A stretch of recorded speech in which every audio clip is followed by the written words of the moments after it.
so quickly because you already know your sister would have had this thing in a totally different way.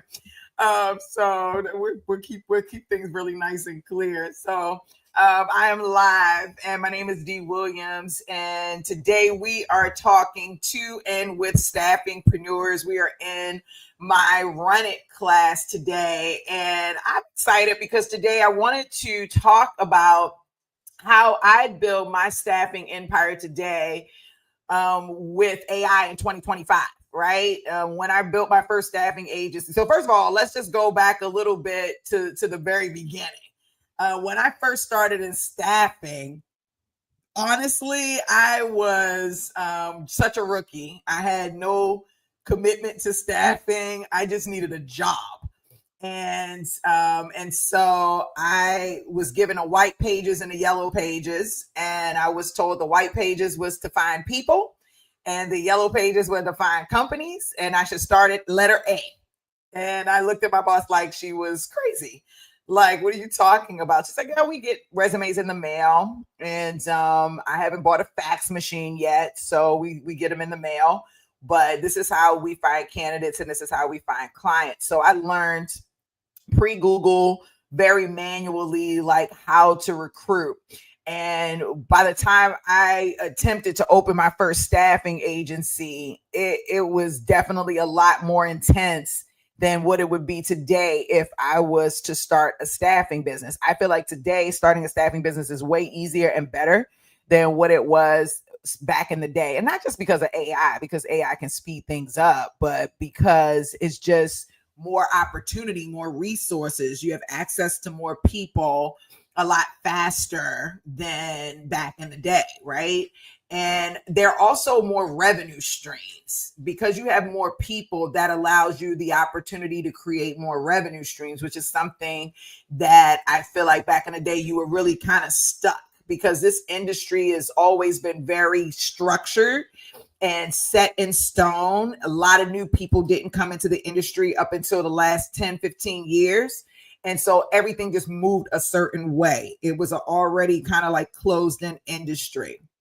And then people like me came along, and probably some people say tainted the industry, because I was like teaching everybody how to come in and start a staffing business. And then, of course, everyone doesn't follow instructions. A lot of people don't respect traditionalism, or they don't respect what's already being done. And then, of course, it just ruins everything for everyone. We haven't gotten that far where things have been ruined, but I will say that when I was recruiting initially, people genuinely trusted staffing agencies and had a real respect for agencies and recruiters. And I feel like now, because so many people don't really know what they're doing, and they're just like out here starting businesses without really knowing how the industry works and the art of recruiting, the art of staffing, the art of sourcing, the art of lead generation, the art of marketing, the art of having strategies that do more than one thing and that generate revenue in more than one different way. Like, people don't really understand. And they're not trying to understand. They're pretty much just trying to find a fast way to make money. And while I respect it and I understand it, or maybe I understand it more than I respect it, but whenever you are starting a business, it's like super important to really understand that business model before you go in and start making changes and doing things in a more dynamic way, so that when you come across people who are familiar with the way things are done, you'll be able to handle those questions and objections and different things like that, much better, with much more ease. And so today, while I'm in my class is here. And I will have the lines open for anyone that has questions throughout the day. Y'all know when I am doing a live event for the Academy, I go live, because I want people to come into to Staffingpreneurs Academy. And I'm doing a call right now, a cry call for people to join the Academy, not necessarily for me, but for your future and the future of your family. Because work is about to change. And what better way to be a part of the change in a positive way than to control work? And so, my goal is to get as many people starting a staffing business who, as possible, who can find a specific portion of the niche market and dominate that market, and to really help, the economy, help people, help themselves, help their family, generate, legacy, just different things like that. And so today I'm going to talk about, what I would do if I was starting my staffing business today in 2025, what I would do differently, and or what would be my process, or what would be my thought process. Now, I'm not going to go through the bells and whistles and the details and different things like that. You can come to the live recording of the academy, or join Staffingpreneurs Academy, or we can just talk about where you are in your process. You just go to Staffingpreneurs Academy and book a call.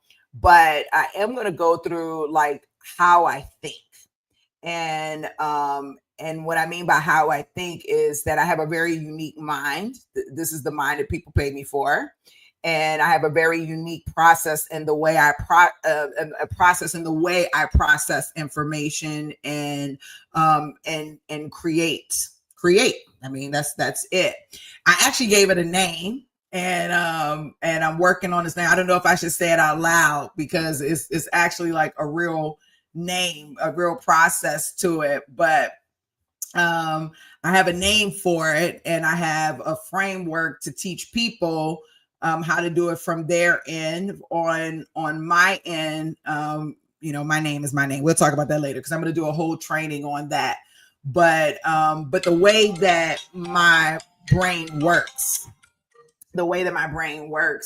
is I'm able to see blueprints. I'm able to see things that maybe the average person doesn't see. And I'm able to take those things and turn them into products, tech products, business products, service products. I don't know why my brain is wired this way. It's kind of weird. It's really weird, actually. But it is genuinely wired this way. And so I want to share my screen with you all. I am going to pull out a couple of things. I'm going to pull out a board, and I'm going to try to share a little bit of how my thought process works. And I want you all to chime in where you feel like it makes sense for you to chime in. I want you to ask questions where it makes sense for you to ask questions. I want you to ask for clarification. I'm here to support. And I'm here to teach and to help people grow and learn in their business. And whenever my class decides, like, enough with everybody in the world, come service me. Y'all already know I'm here at your mercy. So I'm going to share my screen. This is how I build my staffing empire today with AI in 2025. So let's share. I think that's very important. Okay, hold on. All right. And I love sharing. Y'all know I do love sharing my screen. Y'all know that I'm getting into some real stuff when I'm at the point of sharing. Okay. Let me just see. Present, share screen, entire screen. Y'all want to see my entire screen? And let's go in and look at my board. Okay. So let's add you to the stage. So I think you can see everything here. So we're talking about building a staffing agency in 2025 using AI. And the first thing that I would do if I was starting a staffing agency naturally is I would be choosing a niche market, like an area where I feel like things are going. So naturally, I would do research. In my community, we have a niche overview worksheet for people to go in and kind of flesh out their niche. And so hold on one second. Let me make sure. I have just make sure my that all of my people can see on my class. Okay. Now, all right. At first, my class couldn't see the screen. So I would do research to figure out what niche that I want. I'm going to tell you factually right now, just based on all the conversations that I'm hearing with AI and the AI community and different things like that. I know a few things. I know one, that I either have to create AI, know AI, offer AI. Cool. I got that. So I know I'm going to have AI as a part of my business. So that's number one. The second thing is that I need to be in a market that AI is not going to take away. And that's where things get a little bit interesting. So what I know factually is that if it's a job that you're working with your hands, AI is not going to take it away. If it's a job related to AI, it's not going to go away. And if it's in healthcare, it's not going to go away. If you're in sales, you're not going to go away. Right. And if you're naturally in recruiting, you're not going to go away. If you have some type of creative expertise, your job is probably not going to go away immediately. I think we still have time. I think that people that are saying that AI is going to take away all jobs, I don't agree with that. I think many jobs will still be here, but the jobs that are going to be here are going to be the ones that are working with AI. So for me, I'm going to start. I was going to do healthcare, but I changed my mind at the last minute, like as of now. And I'm going to build an AI staffing agency because to me, that would probably be the smartest thing to do. Right. Building an AI staffing agency means an AI agency where I place AI skilled professionals. Okay. Now, I am a niche kind of girl. And so I like to look at what's hot in AI. So I am going to kind of do a little bit of research here and Perplexity. But I'm going to be honest with you. I'm not even going to cut any corners with you all. I'm going to do things exactly the way that I would do them if I was here. And I didn't take the time to say welcome to everybody, but I just want to say welcome and hey. And if you are here, you please in the chat, just say, hey, how you doing? Tell me where you're from, what's your niche, all that great stuff. I would like to know. Okay. So I'm just going to say I'm going to ask Perplexity. So why am I going to Perplexity versus Chat GPT? I'm going to Perplexity because I feel like when it comes to data and stuff like that, that Perplexity gives better information. And I can go in and tell Perplexity where I want it to go and look for searches. So I'm telling it the web, academic, social, and finance. I can even tell it that I want it to do deep research so that I can get a real good idea of what it is. And I'm going to just ask, what are the most sought after jobs in AI? And what are the most highest paying jobs in AI? Now, I'm going to say, what are the most sought after jobs in AI? And I'm going to say, and why? And then I'm going to number this so he'll know exactly what we're doing. And then number 2 is, what are the most highest paying jobs in AI? And so what are the most sought after? What are the highest paying jobs in AI? What is most sought after and why? What are the highest paying jobs? Those are probably my 2. DeAndre, it's nice to meet you too. There are probably the 2 that the 2 biggest questions that I'm going to ask. And then probably the third one is, what is the biggest problem that needs to be solved with AI or can be solved with AI?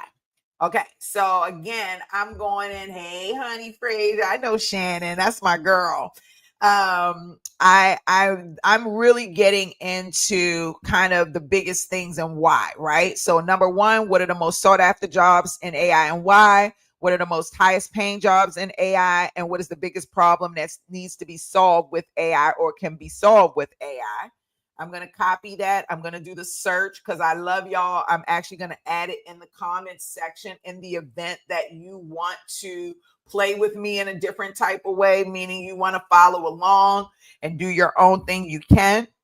I'm going to add it there for you. Okay. And I'm excited. So now with Perplexity, because we did the deep research in Perplexity, it's going to actually take a little bit of time. It's not going to just come back with the answers. It's going to actually take some time and do some research. So me being the impatient young lady that I am, I'm actually going to also go to Claude because Claude is also my friend. And I am not going to do a deep research on Claude, to be honest with you. I'm just going to research Claude. I don't have anything extra I want to do with him. I don't want the extended thinking. It's going to do a web search. So I don't need to do that. I don't want to do deep research. I just want him to come back and tell me what they are. So I'm going to add him in there.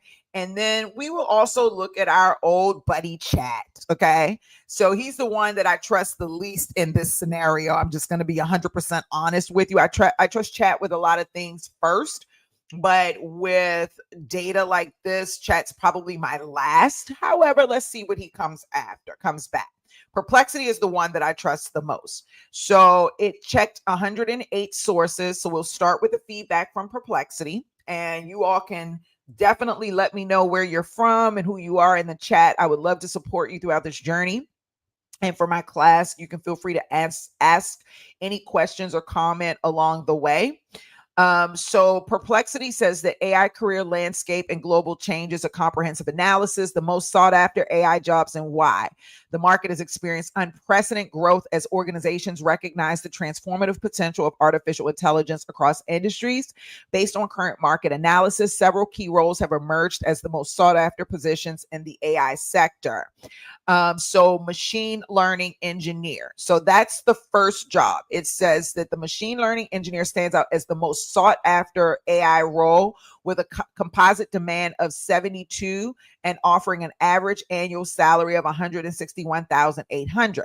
These professionals are in high demand because they bridge the gap between data science theory and practical implementation, designing and deploying machine learning models that empower everything from recommendation systems to autonomous vehicles. So that's very interesting, and that gets me excited. So I'm going to go ahead. I'm going to type in machine learning engineer, and I'm going to go over to my my little piece here, and this is going to be the first thing that I'm working with. So this is a machine learning engineer. I like this role. It's 161,000 a year, so not bad. Okay, so let's go back and just machine learning engineer. Bam. And let's just make this right there. Okay, so what else do they have? A computer vision engineer, ranked second with 36,000 job openings, an average salary of 127,000. The explosive growth in visual AI applications across healthcare, automotive, and security sectors drive this demand. These specialists are essential for developing systems that enable machines to see and interpret visual data, from medical imaging to self-driving cars. I've got a number of staffingpreneurs who are in medical imaging. This would be something that maybe they should add to their roster of people that they should place from an AI perspective. Let's say that they decided they weren't going to place an AI technology, but they wanted to add more AI people into their roster of people that they place. A computer vision engineer might be great. I'm not going to place that person. I do like the machine learning engineer, but I'm not going to do the computer vision engineer. And AI research science positions are highly coveted, particularly at leading companies like OpenAI and Anthropic, where technical staff members can earn up to $650,000 annually. The demand stems from the race to develop next generation AI models and breakthrough technologies. When I see $650,000 annually, I am 100% in. So you already know I'm going to do the AI research scientist. Now, doing the AI research scientist, this lets me know right off the break that this is going to probably be one of my much harder positions to fill. It's going to take a lot more time to fill this position, but I like to make big bets. I bet on myself every time as a winner. And a $650,000 check always looks good in my bank account. I ain't even going to lie. So I'm definitely going after that 650,000 annually. And I'm assuming that most of those roles are going to be direct hire. And if they're going to be direct hire, then that gives me an entrepreneur orgasm, because if I look at this correctly, $650,000 times, even at the lowest, let's say 20%, my check is $130,000. That is not bad for a placement. And that 130K could do a lot of great things for me and my business, right? And I'm just saying this, if I was to build my staffing empire today, 2025, with AI. So I'm just letting you know I'm building this staffing business with AI in more than one way. The first way that I'm building it, I'm just going to just give you a sneak peek, is I'm going to place AI employees. I'm going to place human employees with an AI skill set. That's number one. Okay. Then number two, I'm going to use AI in my business to help run my business. Okay.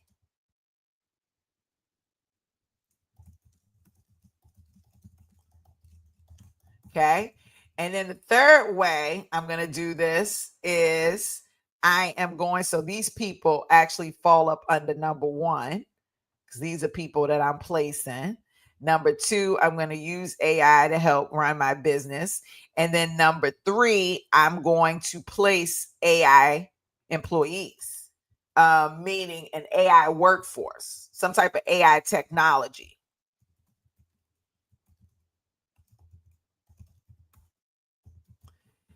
And I'm probably going to do a 4, to be honest with you, because this AI workforce would be agent operator agents. Whereas if my fourth one would be some type of AI technology that people are going to pay me monthly for. So I kind of have an idea of the way I would build this business out. So number 4 would be AI technology solution. Okay. So, and I'm just thinking, place humans with an AI skill set, use AI to help run my business, place AI workforce, which is AI operator agents. I would do some type of AI technology solution. And then as my backup, which would probably be my fifth, it would be some type of AI training for humans, and maybe even AI training. So training for AI and for humans. So I think I would probably do training for humans and AI. And then I would definitely open this up in the future to do some type of robot situation, but I haven't gotten there. I'm just talking about right now. So that tells you right there, I've got like 5 areas to my business so far, right? I'm looking at this in a very interesting way. So my niche is going to be place human employees with an AI skill set. Why?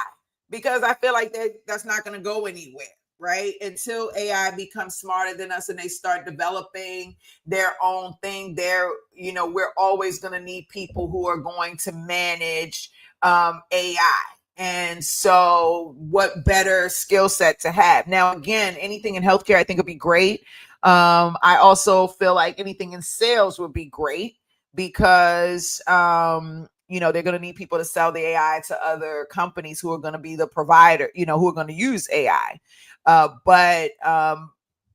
These are all the ways that I'm going to use it in my staffing company in 2025. So, place human employees with an AI skill set. So I'm placing AI research scientist, a machine learning engineer, and you already know D. Williams. I'm going to do one more thing because I think 3 roles are better than one. And then I want to be able to have diversity. So they're telling me that there's a digital transformation acceleration, talent scarcity, high impactful potential, cross industry application. So the research scientists, I already know I want. I already know I'm doing the machine learning engineer. So I think the next one I'm definitely going to do is the AI architect. Okay. So that's going to be my next role, is the AI architect. So that's my role number 3. Woo woo! I'm excited. I don't know, how did I do it before? I thought I just copy paste. Okay, I did, which means I got to go back here, copy it, and then go back here. And there we go. So we have the AI architect. So let's put our machine learning person here because my architect is probably going to make more. So now I have the 3 roles that I'm going to fill in my company. And I'm essentially going to be an AI staffing agency, right? I place AI people. So what I'm gonna do is and I'm only just showing you how my brain works, just like the way my mind works. I want to give it a name, a specific name. And so I'm gonna ask it, what do these 3 people have in common? What I call it an AI staffing agency. Is it the research scientists, architects, and machine learning engineers? Do they do something specific to achieve one thing? Like all of those things. But before I do that, because I'm a research junkie, I want to, I can see all of these things, which is great. All of that. I'm just speed reading. That's telling me who my market is. We're going to come back to that. Let's go into Claude and see if Claude said the same thing. And Claude is sick right now, it looks like. Let's just go back and see. Or really, he might be in his feelings because I put a question and it didn't. Okay, there he is. I'm about to say he's sick. Okay, let's see if he said the same thing. Claude said machine learning engineer. That's what he said as well. AI engineers, he said computer vision engineer. That's the same thing. Data scientists, prompt engineers, NLP engineers. And why are these jobs in high demands? Department of Labor Statistics talks about it. The United States percentage of job postings. The highest jobs are the research scientists, which we already saw. The AI research scientists, between 300 and 650, big data engineers, computer vision engineers, machine learning engineers. So they all seem to be the right thing. Major global problems they can address in healthcare, medical data. So I already know that I'm going to do this in the healthcare space as one of my core niche industries because I know that healthcare is not going anywhere. So I already know that I'm definitely playing in the healthcare space. Now, I could solely do healthcare only as my industry, or I can do a number of industries, INDUS, right? So, industry, I'll say number 1. So, healthcare is going to be my core industry. My second industry is naturally going to be technology. Okay. And then I think I might do finance just because go where the money goes. You know what I'm saying? But before I do that, I'm gonna just double check because I know I don't want to do anything with the climate. That's not my area of expertise. Transportation safety. I thought about education, and I'm gonna tell you why I thought about education. I thought about education because I definitely feel like our education system needs to be revamped, like in a major way. And I would love to be a part of that transformation. Like I would love to be a part of hiring the people that helps change the world, right? So that does interest me. I'm not even gonna lie, but I think that the other one I'm probably gonna do is gonna be scientific discovery. And that's because I feel like that learning is going to be so different, and if AI is going to be smarter than us, then will our brains be needed in the same way that they are today? I think that's the biggest question that I have, and that none of the experts have been able to answer. And so for me, if I was building a staffing empire today with AI in 2025, I would do it in an area where I know it's just like not going to come forward, where they're always going to need people. So I would probably do something in scientific discovery. I don't know what, but they said natural sciences, impact on output. I don't know, but I'm going to do something in scientific discovery. It's probably going to be my third industry. Okay. Industry number 3. Okay. So as you can see, I am moving already quickly through this process to just kind of figure out where I'm at, where I'm going, what do I want to do in particular. So I'm going to be in healthcare. I'm going to be in technology and scientific discovery. I'm going to place human employees with an AI skill set, AI research scientists, an AI architect, and an AI machine learning engineer. Now, I'm going to be honest with you. I would do so much more research, like on each one of these. Like, what are the junior salaries, mid and senior? What are the top companies? How many people are in the market for these things? I am not looking for volume because I don't believe the future of staffing is going to be about volume. I think it's going to be more about talent, right? And so I just don't. I feel like we're going to be looking for the best. So I'm going to go to LinkedIn really quickly.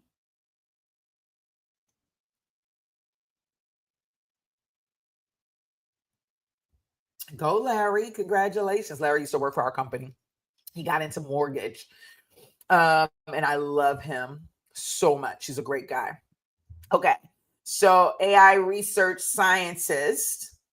So I just want to see how many people are online with this amount of people. So it's more than 12, clearly, because it says 12 additional. Oh, because I have, what do you call it? I have Sales Navigator. So let's just go into Sales Navigator. I know everybody doesn't have Sales Navigator, but I want to see the actual number. So I'm going to go in and look for the actual number. And so I'm going to do AI research scientists. I'm just going to do a search really quickly. I'm not doing via job title. I just put it AI research scientist. It came up with 120 results. If you look here on the right hand side, so 120,000 results. So that's not bad. And that's globally, but that's just in the bulk of it. I'm actually going to go over here and change to job titles. And I'm going to do my job title. What I have is AI research scientist. And then I'm going to use the one that they have here. And then I'm going to delete the search that's there so that it'll give me a real number. And the real number is 15,000. Okay. So that tells me that I have a market of 15,000 AI research scientists globally. Okay. Roughly. So I like that number because how long is it going to take me to reach out to 15,000 people? Okay. So I'm going to go back to AI research scientist and I'm going to say 15K. Oh, why did I put a dollar sign? I'm going to say 15K is my market size. Okay. So that's my market size. So now let's go in and look at AI architects and see what the market size is for an AI architect. So now I'm going to go in and do an AI architect, which is my current job title. I'm going to add it one more time because I was assuming that it was going to give me something else, but ARTIFIC.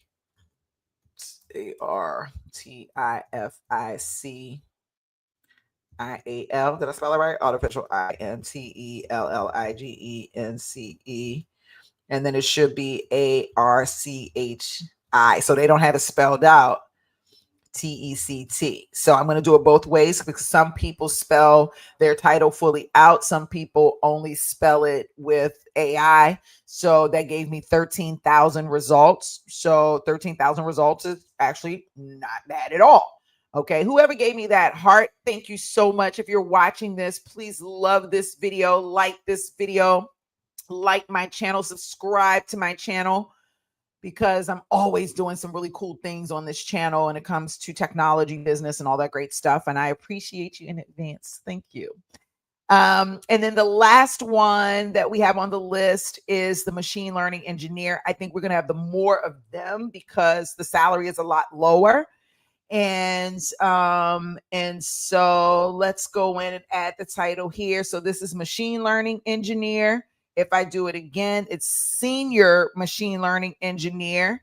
And then ML, machine learning, ENGINEER. You can do machine learning engineer like that. So that gives you even, just 3 different ways. As I stated, there's 83,000 people in the country or in the world rather with machine learning engineering experience. So that's going to be kind of like my lower end, work. So what did we say? We said it was 83,000. Oh my gosh, I am having an entrepreneur orgasm right now. I'm even not gonna lie to y'all. Oh my god. Okay, so 83K. Okay. So that actually lets me know that I have a pretty good market, and that I can do a lot of cool things with this market, right? So I feel really good about what I have. I have 15,000 AI research scientists, 13,000 AI architects, 83 machine learning engineers. I'm going to play in the healthcare industry, the technology industry, and the scientific discovery industry. Now, this, and I'm doing everything kind of in a light version. When I work with my clients one-on-one, and like they fly me out to, speed up the process to work with them and different things like that, we really get into the nitty-gritty of each individual role. We don't have a lot of time for that here today, but I want to give you kind of an overall view of what you can do if you were looking to start your business right now in 2025 using AI. So this is my first starting point. I feel really good. I don't have a name. Y'all can help me with that, but I have an idea. I'm going to be in the healthcare technology, scientific discovery, placing human employees. So what I want to do now is so I don't know if this will let me copy. If it does, I'm going to go into Perplexity, and I'm going to say, what type of staffing agency would this be? I don't know if it's like a special name or whatever. And I am pretty creative, so I always like to come up with really cool things that like other people have not come up with.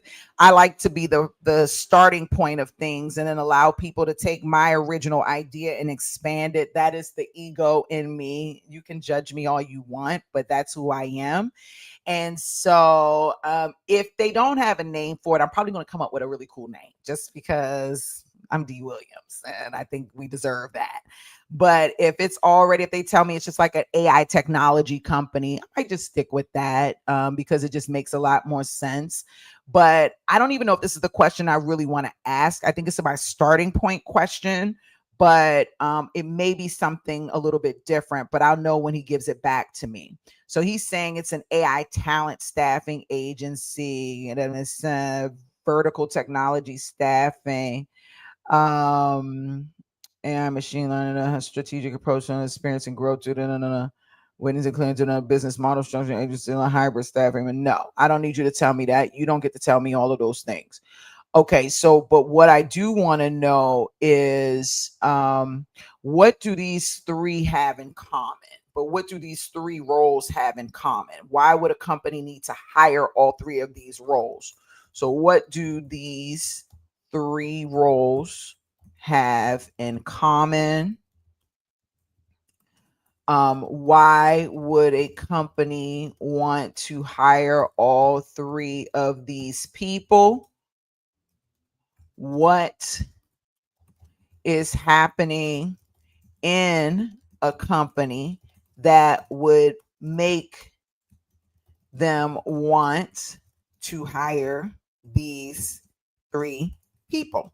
You got to ask the real questions, because then otherwise you're not even going to know how to sell the people or how to sell your agency. And I feel like when a lot of people are building a staffing agency, they don't even think this deep. And I'm not even going deep yet. I'm just like on layer one. But they're not even asking those questions. They're just thinking about how much money they're going to make, or I'm just going to place this person. But the reality is that people don't hire people just to hire people. People hire people, especially when you're in the professional solutions space and a lot of money is being generated. They hire people to solve a problem. They hire people to create something. Thank you, Dr. Rice. I appreciate you. So it's not just, oh, we're placing these people. You've got to really start thinking about, why are they placing these people? What's happening that would make them want to place these people? Now they're calling this the AI Dream Team. So I'm going to tell you right now, I've already got an idea for a business name, and I've already got an idea of what I think I want to name my company type. Because just from talking to AI, this is one of the main reasons why I feel like people shouldn't name their company so early in the process, because a lot of times that name is really associated with the work that you're doing. So if you go in so quickly and name your name without really doing the research on the company and seeing what pops up, you miss out on an opportunity to really connect with your candidates and your clients in a different way. So the AI dream team, I can't even lie. I have to do a Google search to see who already has it. So Natalie McNeil has already taken AI dream team. She knew it. She already knew it. The AI dream team, who you really need. People are talking about it. Okay, so that's a thing already. That makes me mad because I really wanted to do something with but I'm gonna play with that. I'm not gonna do it here now because y'all gonna really see my brain go crazy. But I want to do something like that. So, okay, let's look at this. Why companies hire AI architects, machine learning engineers, and research scientists together. So, if you don't know me, if this is your first time getting to know me, again, I told you my brain works in a very different way, which is why people hire me, I believe, is because of the way it works. And I'm trying to share with you how it works so that you can utilize my brain process to create for yourself. And so when I think about people hiring, if I am only filling one type of role that someone in a department needs, then I am not as valuable as my competitor would be if they fill all the roles that are in that department, or if all the roles that they place can solve one single problem or many problems. So I'm looking at 50 different vantage points on how I want to address my niche market, from a competitive perspective, from a strategic perspective, from all of them. It's just really, really, really, really important to be able to see things from a very larger perspective. So, these three roles have in common: the architect, machine learning engineer, and research scientist represent three complementary pillars of enterprise AI capability that share several fundamental characteristics. So they have a shared technical foundation. All the roles require deep expertise in artificial intelligence and machine learning technologies. They share common technical skills, blah, blah, blah, blah, blah. Okay, so languages like Python, machine learning, frameworks such as TensorFlow, PyTorch. So those things are going to be important for me to go back to. I need to know that. I'm going to utilize those in the future. So I'm going to save this. And as a matter of fact, I'm actually going to share this with anybody who wants it, because I don't know if anybody wants or need this. I'll share it with you at the end so you can get all my notes, but maybe you can do something with this as well. So each role demands strong analytical and problem solving abilities. Okay, bam. The collaborative nature, these professionals are collaborative roles that require cross-functional communication. They must translate technical concepts into business stakeholders, work across departments, bridge the gap between theoretical AI capabilities and practical business applications. All three roles demand strong communications, whatever. Focus on enterprise AI transformation. So that tells me when you see enterprise, that's the bigger companies, the larger companies. Enterprise level companies are like your Fortune 50, your Fortune 10, your Fortune 500, some of them, Fortune 100s. Those are the big, large companies. That's what an enterprise level company is. And so each role contributes to their AI transformation. All of these companies, as I stated earlier, it's going to take them much longer to be able to grasp the idea of how do I integrate AI into our current technologies in our tech stack, our business model, what have you. It's not going to be easy. It's not going to happen very quickly. And so that's enterprise AI transformation and digital innovation. They share focus on implementing scalable AI solutions that drive business value, whether through strategic system design, practical model deployment, or breakthrough research. And then why companies want to hire these people together: complete AI implementation pipeline. So companies increasingly recognize that successful AI initiatives require the full spectrum of AI expertise, work, and conditions. So the architect provides the strategic vision and the system design. I'm an architect, just so y'all know. I'm a true AI architect. The machine learning engineer handles the practical implementation and deployment, and then the research scientist drives innovation and breakthrough capabilities.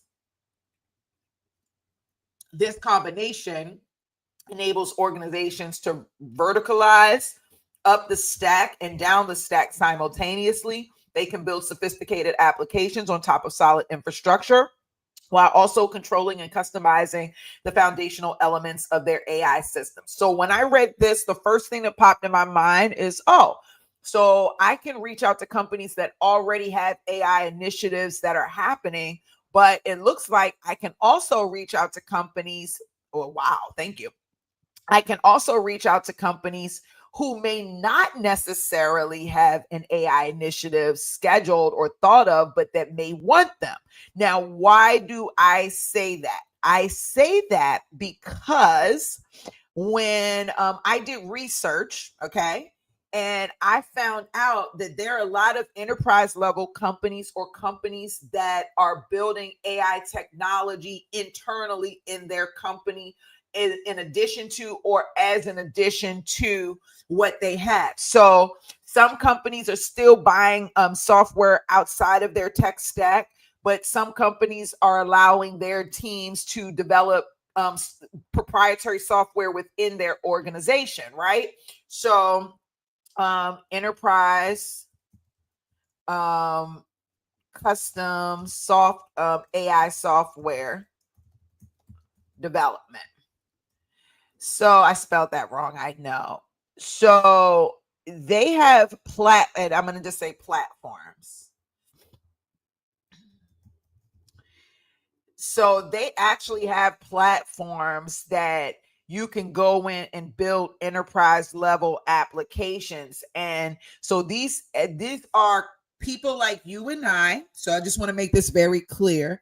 It's people like you, Dr. Rice, and everybody watching, and I, who have an idea that we want to help enterprise companies create technology. So what they do is they create AI technology that will help corporate companies create AI technology that's private and secure for that company specifically versus that company buying a SaaS model from everyone. And I just know that because I just do a lot of research and I'm in a tech space. I go to a lot of webinars and all of that stuff. So I already know there are companies that are out there doing it. Now you might be wondering, why would a company want to do that? Well, if they're a super large company, they may not want all of their data on a main platform like OpenAI that's being shared with the world. They may just want it to be specific and all of their stuff to be specific to their company right then and there.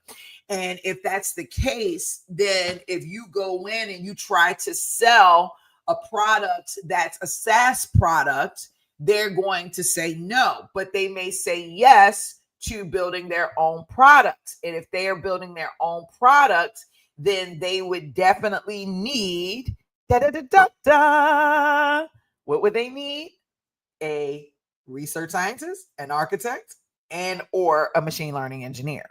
So now I see that there are two versions of my market that I can potentially tap into.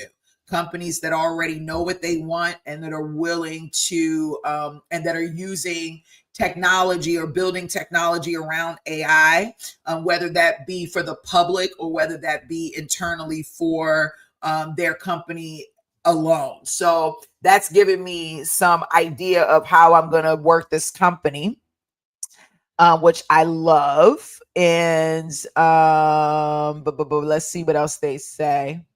So companies face intense competitive pressure to integrate AI capabilities or risk losing market position. This is very true. So we can use this as leverage. That line alone we can use as leverage. So I love that. As enterprises recognize that enterprise of all sizes will need to integrate AI into their business in order to preserve and grow their competitive advantage, they must build comprehensive AI teams rather than rely on individual specialists or external vendors. So they're still probably going to use external vendors from a staffing perspective, but instead of outsourcing or consulting an external AI vendor, they would utilize me as a staffing agency to find capable AI professionals. And now I have an understanding that I really want to focus on enterprise level companies more than I want to do individual small companies. So that's also, so do you see how like the idea is coming together, starting to flush out? Like this is where your thought process is going to want to be.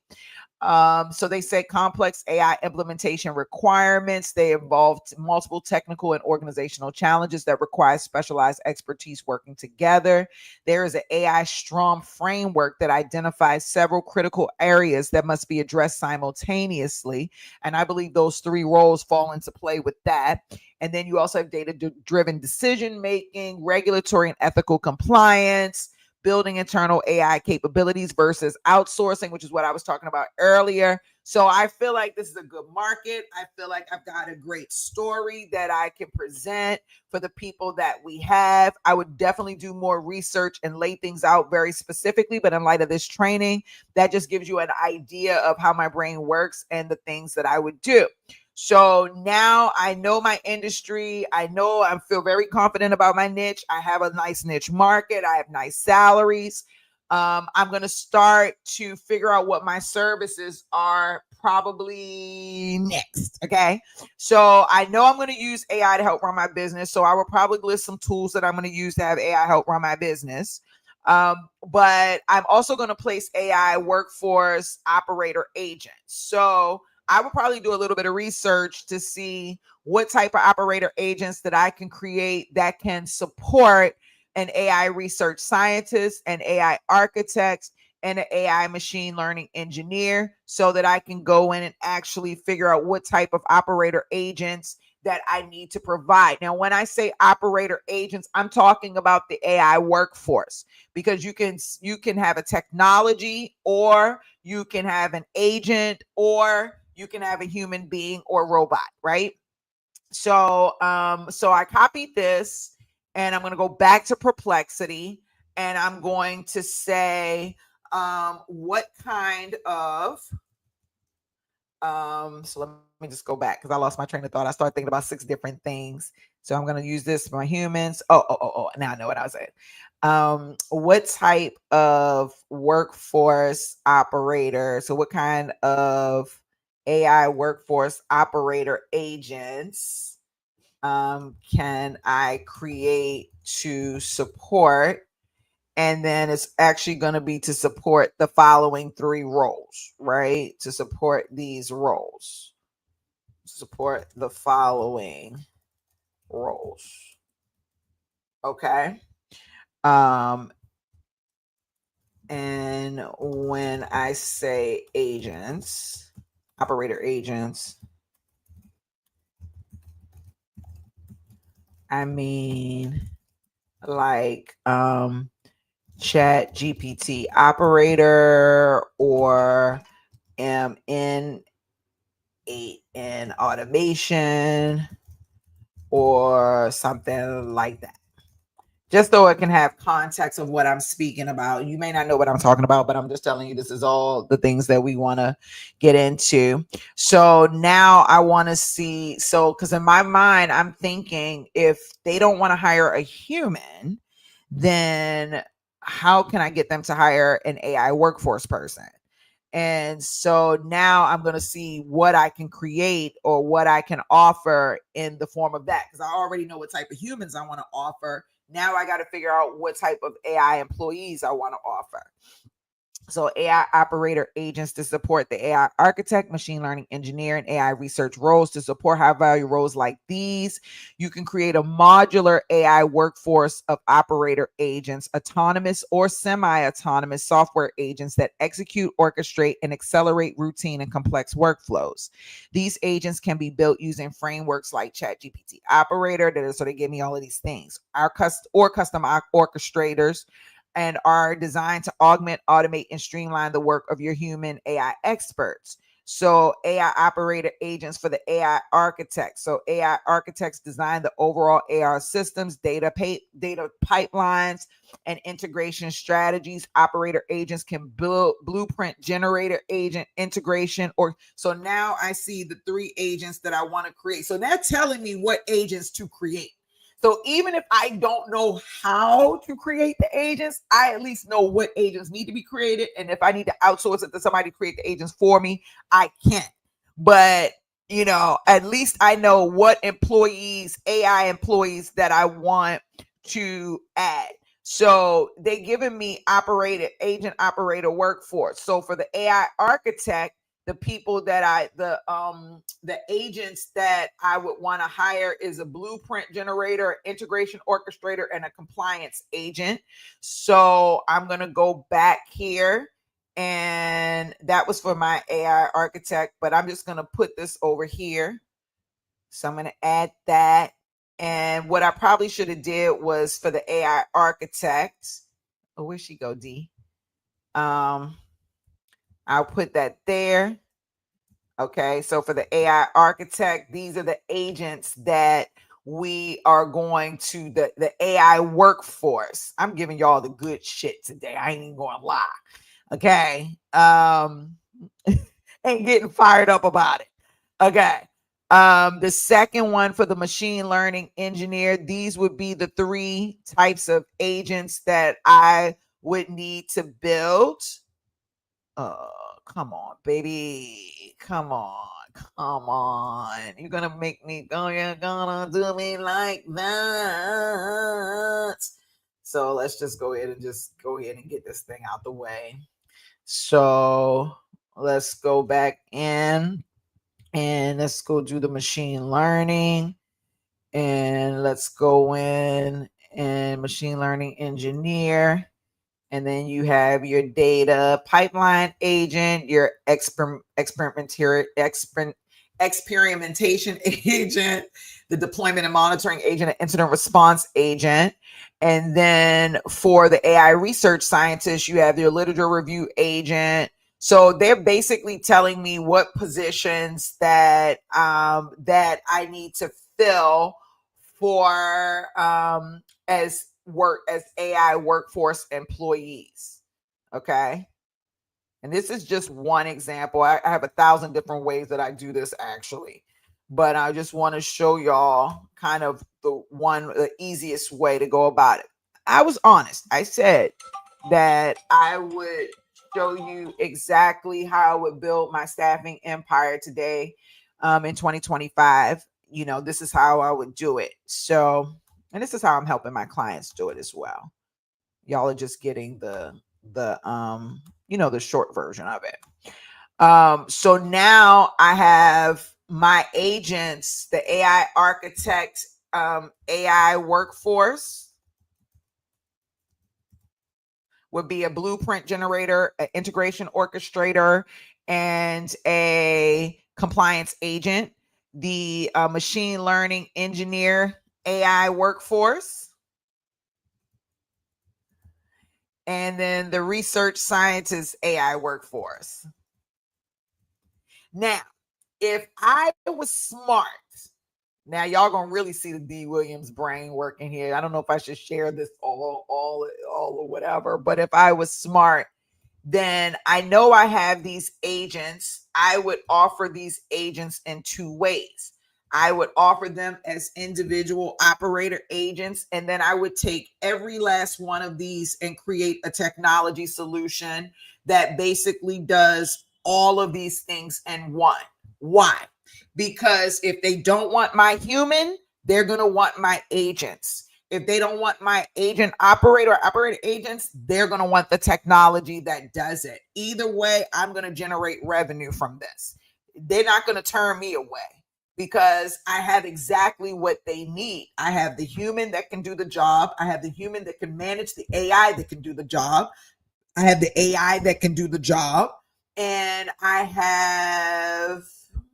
just have everything. And I have the technology that can help the agents and the human do the work. So I already know that this is what I'm going to offer as an agent. So now I'm going to copy these, and then I'm going to go in and say, thank you. Now, is it possible for me to create an AI SaaS software that can do the following?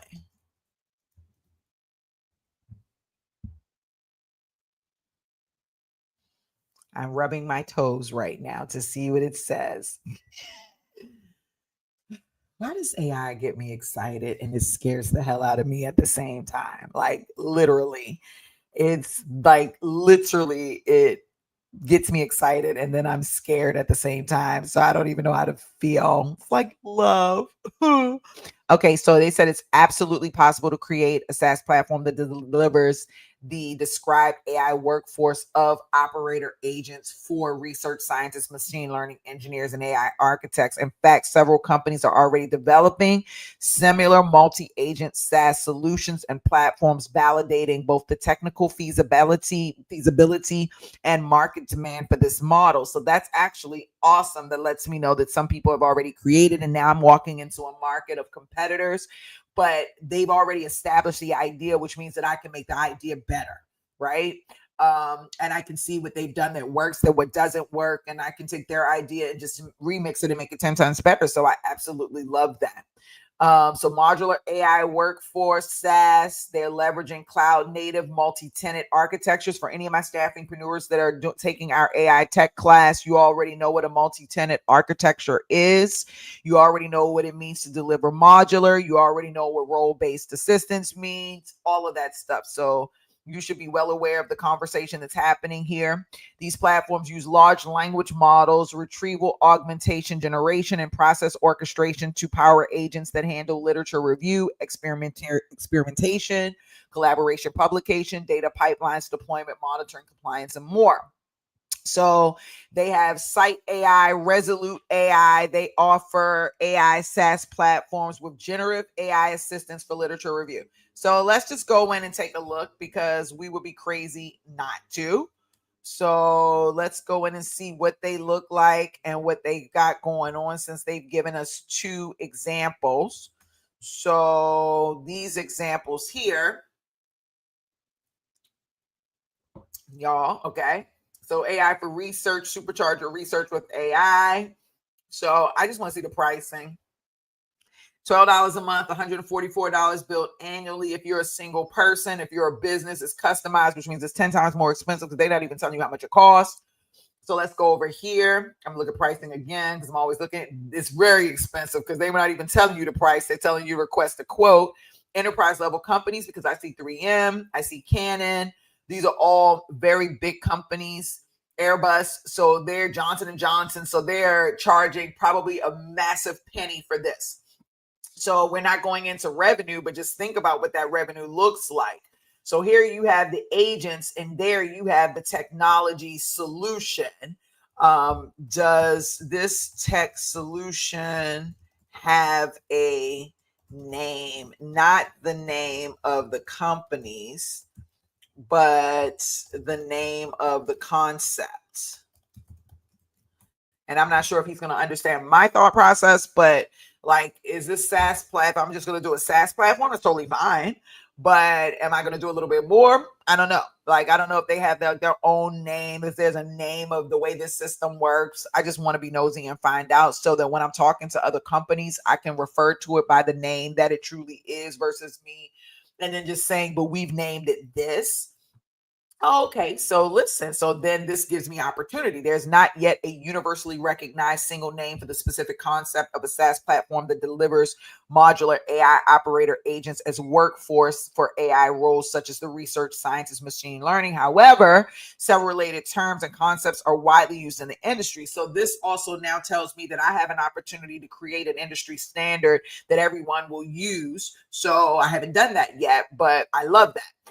So they have the AI workforce automation platform, modular AI agent platform, AI co-pilot SaaS, AI orchestration platform, AI digital workforce platform. And I would probably do it as more of an AI digital workforce platform with modular AI co-pilot SaaS, right? And sell it that way. So I could sell my operators individually. Why would I want to sell them individually? Because some companies may not need all of these things, but I can also sell them as a SaaS platform and under one platform, and then they might need all of those things, and it still may be under this full platform, but these are the individual ones. This is the platform. The way that I look at it as of now, I have a couple of business models, right? I have the employees that I'm placing, and I'm probably going to do contract and direct hire only. So those are two different lines of business. Then I have the workforce operator agents. So that's three lines of business. I have the technology solution. That's four lines of business. And my fifth line of business is going to be training for humans and AI. So this is going to be my training program. But here, I'm not going to lie. This is going to be broken down in three ways. So you have contract staffing. You have, I'm probably not going to do contract to hire, but let's just say contract to hire. You have direct hire, and then you have executive search, right? So I haven't picked any executive search roles, but I will in a minute. But regardless, each one of these they have a dollar sign associated to it. So it's a line of business. So that's very important for you to know, because each one of these generate revenue. So that's contract to hire, direct hire, executive search, 1, 2, 3, 4. Then you have your workforce agent operators. That's number 5. You also have your technology solution. That's number 6. And then you have training for humans and AI. That's number 7. So that's 7 different lines of business. If I can't generate $1 million minimum with 7 lines of business, I'm not doing something right. But if I'm doing something right, I can probably generate 10 times more than $1 million in business, because I have different options for them. I have the training option. I have the AI technology solution. I have the operator agents. I have the human staff. And then I'm also utilizing AI in my business to help it to become more efficient, more effective, to connect with more people, different things like that. So that's how I would build my business out in 2025. Now, my AI for humans, training for humans and AI. I have my own ideas, but just say you're somebody who doesn't have your own ideas. So I would just go back and say, okay, great. Thank you. One last question. I think I want to start training or add training to my staffing business model, training for both the employers and employees on AI, the 3 roles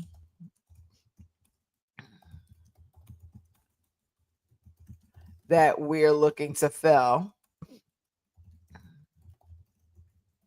Can you help me with this idea? What could I train? How much can I charge clients? How much can I charge employees? And anything else I'm missing.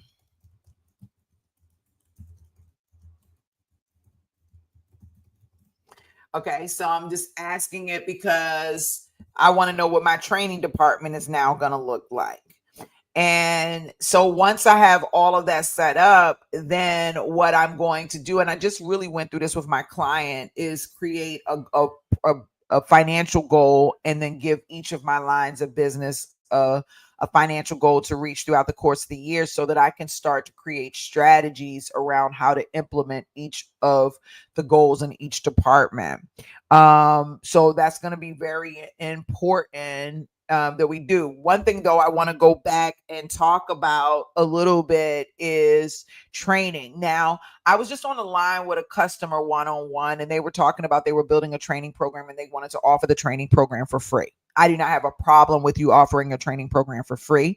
As a matter of fact, I think it can be a great idea, especially if you're using that training program as a lead magnet to generate candidate and client leads. However, if you are not making any money in your business, giving away something for free is going to be challenging, right? If you're giving away as a free magnet, that as a lead magnet, that's cool, but you should also have a version that is a paid version. You can give away a free version and a paid version. Everything doesn't have to be free. You can do that to give back to your community. But if you're giving away something that you don't have, you're giving away, you don't have any money, you're trying to make money and you're giving away stuff free, you're going backwards then forward. You have to have a free version, and that free version should lead to a paid version so that you can still generate revenue from that. And there are other ways, of course, but I'm just giving you concept. Thank you, honey. She said that makes sense, but it's true, right? So I just want to throw that out there at you. I think that's very important for you to think about and to understand right off the gate. Now, I asked it, what can I train? I already know what I want to do, but for people who don't, it says AI literacy for leaders, role specific onboarding, AI project management, change management, compliance risk for employers, for employees, technical upskilling, certification prep, soft skills, career pathways. I can do live workshops, self-paced online modules, boot camp micro certifications, custom corporate programs. How much can I make? For all of my staffingpreneurs right now that are crying effing broke, do you have a training program? And if not, why? Because that could be your entryway in. Okay? That could be, and you don't have to do the training. Hire somebody to do the training. Hire E. Williams to do the training. I love training, and you know I'm good at it. Or hire somebody else. It doesn't have to be me. My schedule is kind of crazy, so I wouldn't be able to do everyone's. But I'm just saying, if you're someone that doesn't want to do the training, you can hire somebody to do it. If you're someone who doesn't or want to do the training, you're afraid, you can use AI to do the training for you. And if you all want to see a video on that, I can show you all how you can have AI create your training programs for you.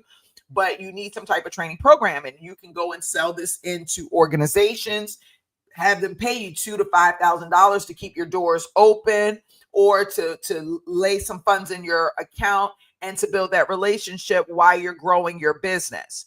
Okay. Or use that money to reinvest it back into your business and your marketing plan so that you can absolutely kill it in this business, like rock it out in this business. You know what I'm saying? So they're saying for a 2-hour workshop, you can charge $2,000 to $5,000. I charge $5,000 because I don't play.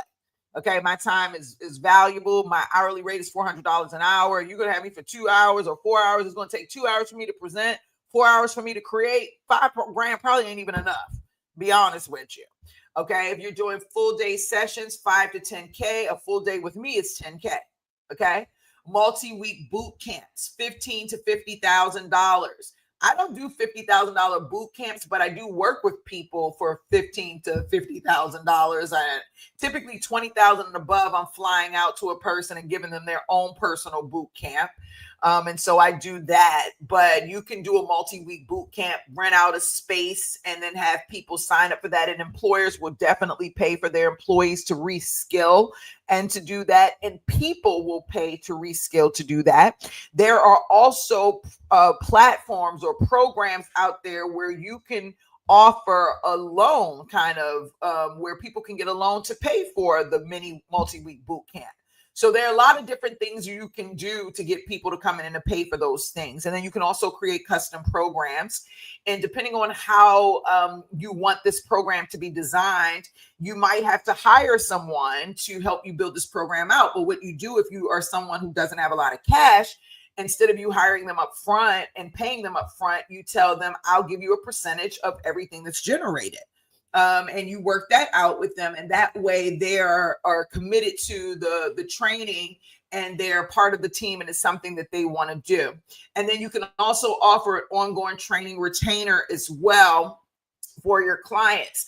For your employees, you can charge $100 to $1,000 for a self-paced course. You can do boot camps, $200 to $7,500, a certification prep, $500 to $2,500. You can do micro credentials. You can do job guarantee programs where you're creating a program where you're like literally working with the client and saying, look, we've got people that are coming in that are going to learn how to do this. We're doing all of these things. And we want you to give them, after they go through the training, we want you to give them an opportunity to come in at an entry-level role to be able to get experience or we would like to use you as our partner company to help give these people experience, and you get first dibs on hiring them. I don't want to give away all my ideas, but you can do a lot of different things like that. And that would give you so much momentum there.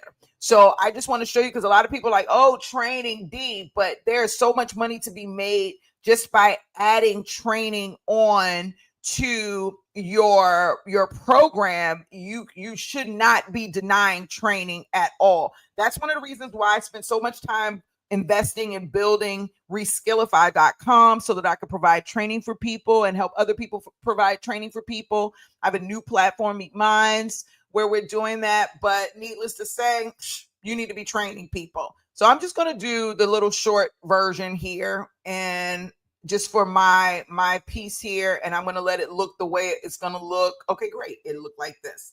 So I'm going to add it there. So now I've got all my lines of business. I am pretty much building out this staffing agency, and I haven't put the bullet points on how I'm going to use AI to run my business. I might build my own technology to have my own recruiters recruit and call for me, and then just have 1 or 2 human people.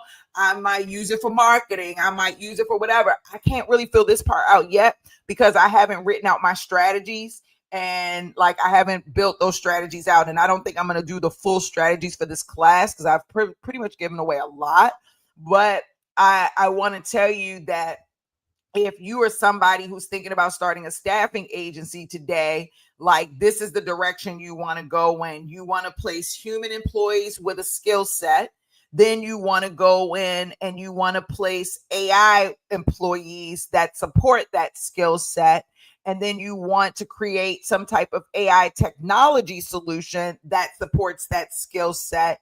And then you want to go in and provide training within that skill set for both the employers and or the employees. Now you have a well-rounded business. It's making money in 5, in this particular instance, 8 or 9 different streams of revenue, where someone's not buying if I call into an organization. And I'll share this with, I don't know if I should share this with you all. Should I share this, Dr. Ray? Should I share this? Is that acceptable? Should I share this with people, or should I just leave the video? I don't know if I should share it. I don't know if that's too much. What should I do? What do you think, Dr. Rice? I ain't sure, but I share it with you because you're in my class. But this is my plan. This is how I build my staffing empire today with AI in 2025. Now, I pretty much only showed y'all the basic layer. There are other layers that go to this, because this is layer 1. This is business 1, layer 1, foundation 1. This does not include the next set of layers that come with this format. When we get into the next video, we'll go in and break this down a lot more. And we'll use what I call systems thinking. And I have my own word for it, but I'll use systems thinking and the process for systems thinking to show you exactly how you can take this and expand this business model into a staffing business that's not just staffing, but you can add so many other different models onto this business. And so right now, even with this setup, this is a staffing business that provides technology. So that just gives you one starting point, or one what I call legacy block, because when you're building out an empire, you have more than one legacy block, but you always have to start with the first block. This is the first block. Now I can build on that block, which to me, the second block is the operators. The third block is the technology solution. But as I continue to read and as I continue to engage with my candidates and clients, I can also see that there are other business models that I can bring in. For example, like right now, I'm thinking I could probably create a resume writing agent for AI architects. I could create, I would probably talk to my architects, machine learning engineers to learn a lot more so that I can see what else I can build around it. But as I'm talking to candidates and clients and I'm learning more and more about what it is that they are having challenges with and what they're doing, I will then be able to define what other legacy blocks that I want to build to further expand my empire. And like I said, I'm not going to give it away all during today. I've kidnapped you all for over an hour and a half, and you have been so wonderful for allowing me the ability to present my long form content.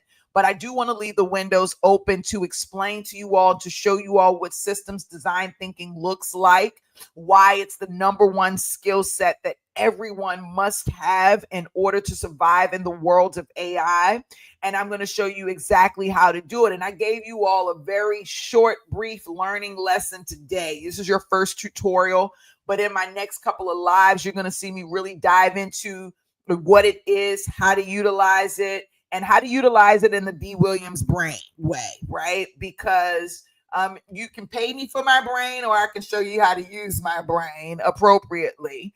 And I think either or is totally fine with me. But for people who can't afford my brain, then I'm going to show you kind of the starting point of how my brain works and how you can take that and not just build your staffing business and not just build your business per se, but to really go in and to build your empire. Because if you're going to start off with building a business, just a single business idea, that business idea is a seed that you're planting that can sprout into many different things, into many different revenue streams. But it only depends on whether or not you can see the opportunities, right? Whether or not you can hone in on your critical thinking skills and really be able to look in and have a systems design thinking type of mindset to be able to see and say, okay, this is what I'm offering. This is where they have challenges. I can see the need is here, here, here, here, and this can expand to here, here, here, here, here. And these are the things that I'm going to do to start implementing those things so that I can make it happen. Now, I had a client that said to me, D, you're a genius. And that's why you're able to do these things, and you study AI all the time so you can create things and put them together. Yes, I am a genius. That is very true. I will not deny that. And I'm not even being boastful. That is facts, right? But let me tell you something. You have something that my genius mind did not have many years ago, and that is the help of AI. And if you just understand how to use your mind, you too can be a genius as well and utilize it in a way to be able to build your empire out. You do not have to rely on universal basic income. You do not have to be a part of the poor when the the class war begins, and it's beginning now. You do not have to be somebody who's laid off and freaking out about how you're going to support yourself and your family. But in order to be there, you've got to start investing in yourself today, even if it's just small little things, like just taking the classes online, whether they're D. Williams classes or somebody else's class. Start taking a class online. Start understanding AI and start thinking about the strategy that you actually want to bring to life, because having a staffing business is not enough to think you're just going to place people. That is a very immature way of thinking. And I'm just going to be very upfront and honest with you so that you can have real perspective. If you're just thinking, hey, Tony, if you're just thinking, I am going to just place people and that's enough, you've lost already. Okay, period. You've lost. But if you're thinking, okay, I'm going to place people and I'm going to place AI and I'm going to prepare to place robots, but I'm going to do it in a way that's going to be beneficial. I'm going to do it in a way that's going to allow me to generate a legacy. I'm going to do it in a way that's going to allow me to keep all of these different doors open so that I can open up new opportunities, not just for other people, but also for myself. You're in a different space. And this is where you want to be. So I just want to say thank you so much for taking the time out to listen to me and to hear what I'm saying to you. This isn't a real official cry out to people. The godfather of AI and all of them are literally making their media rounds, trying to prepare people for what's about to happen. And it's going to happen, I believe, because I don't believe that they would risk so much to tell people what's happening. So that means that you don't have a lot of time. And I'm not saying that to get your money. I'm not saying that to scare you. I'm saying that because I believe that that's the same for me. The CEO of Fiverr thinks that his job is not even going to be safe. He's the CEO of $1 billion company. So if these companies and these CEOs are worried, you and I should be worried too. And instead of us freaking out and being worried or waiting until the inevitable could happen, why not control it now? Get your learning now. Start figuring out now. How do I use my brain from a critical thinking perspective? How do I create an empire that I'll be able to live off of, my kids will be able to live off of? How do I dive into AI in a way that's going to help benefit not just me, but my clients and the economy as a whole, versus me just trying to figure out how I'm going to survive off of universal basic income? So this is just a time for you to start really strategically looking at yourself, looking at how you spend your finances, where you put them. Like, stop buying shoes and shit, right? Like, start investing your money into AI platforms, start investing your money into training, stop going out as much. I've stopped going out as much. I like to eat at Ocean Prime every day of the freaking week. They already know, right? But I stopped going there so much because really my time, energy, and funds need to be preparing myself for what's going to happen in the future, investing in AI, investing in building my technology. As you continue to play on this channel, you're going to see all the different platforms that I started building. I'll share some with you. Some of you all can take those ideas because I have so many God has given me that I can share them with people. I can't even implement all my freaking ideas, believe it or not. But you need to have some type of AI technology up under your belt in order to survive in the new world. And if you're wondering when the new world is going to take place, they say 2027, 2026, 2027. I did not make that up. If you go and you visit AI 2027, there's a whole paper, a timeline forecast that they're keeping track of that basically tells you how soon and how far away we are to getting to AI reaching ASI. If you don't know what ASI means, it means artificial superhuman intelligence, where AI will be able to be smarter than every human person on the planet. And if that's the case, then we only have 2 years. Let that sink in, which means you've got to start moving now. If you're an employee and you have zero desire to be an employer, you've got to start learning AI now, not tomorrow, not next week, not next month, like now, today. Okay. Put your plan together and start learning today. If you are an employer, an entrepreneur, how are you building AI? How are you offering AI? Those are the questions that you really want to have and that you want to put out there. So I hope everyone enjoyed this video. In the next video, we're going to dive a little bit more into systems design thinking, how you utilize that to to create your AI platforms and your AI workforce, or whatever you're delivering via AI.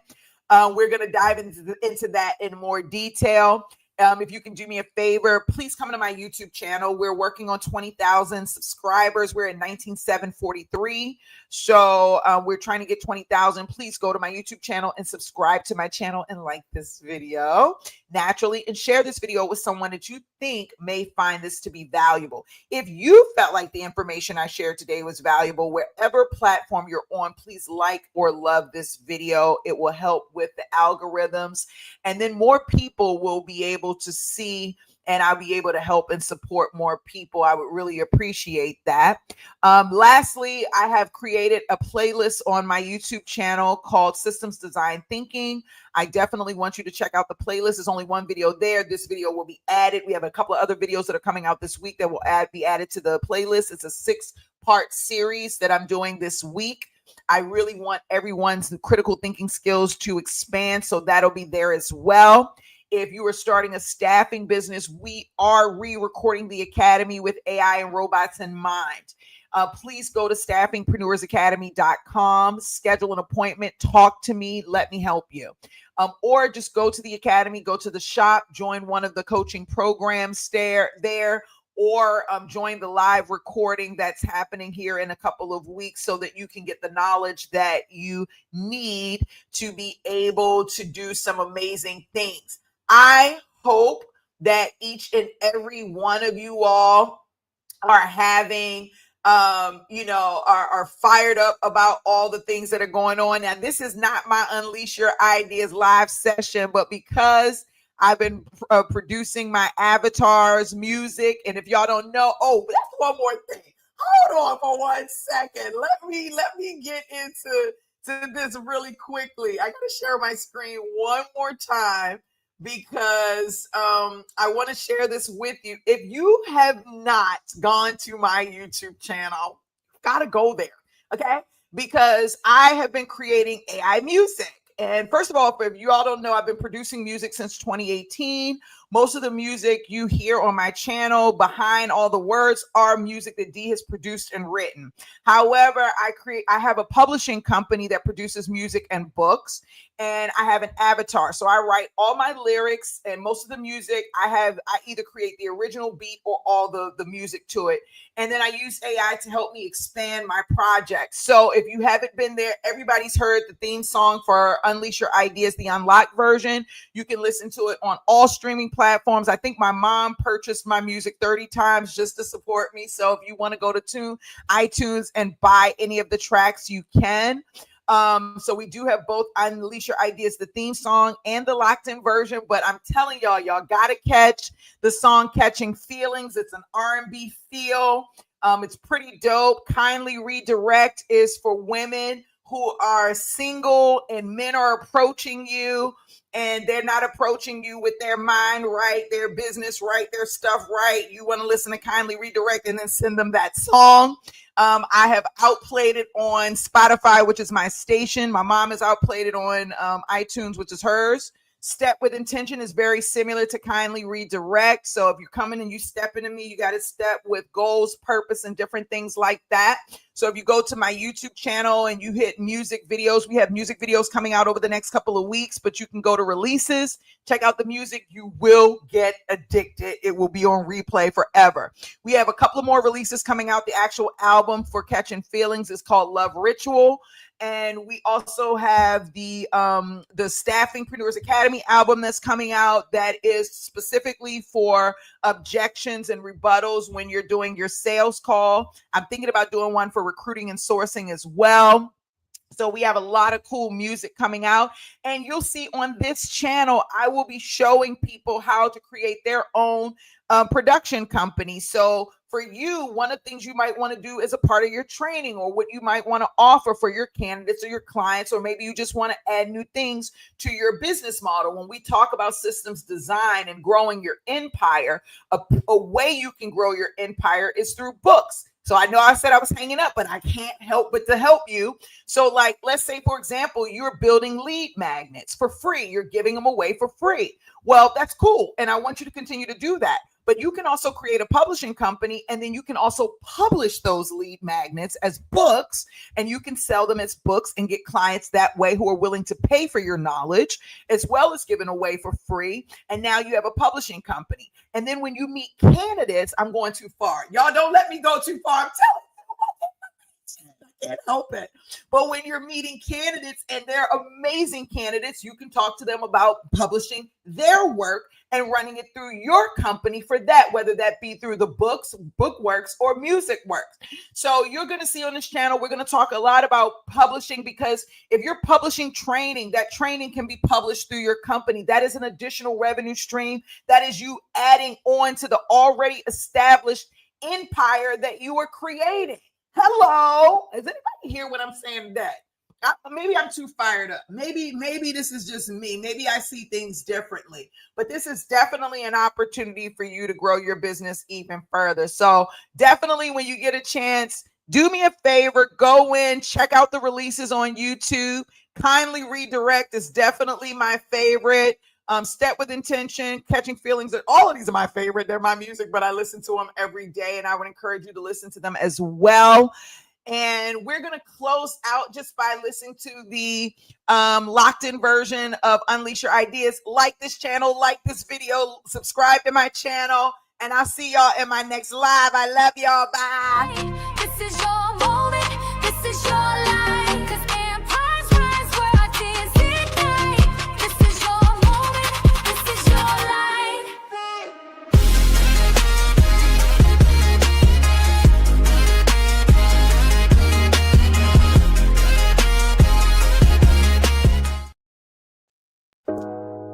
Unleash your ideas.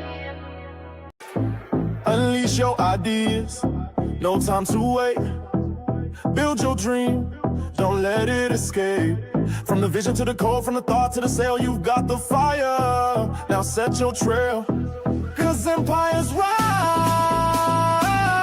where ideas ignite. This is your moment. This is your life.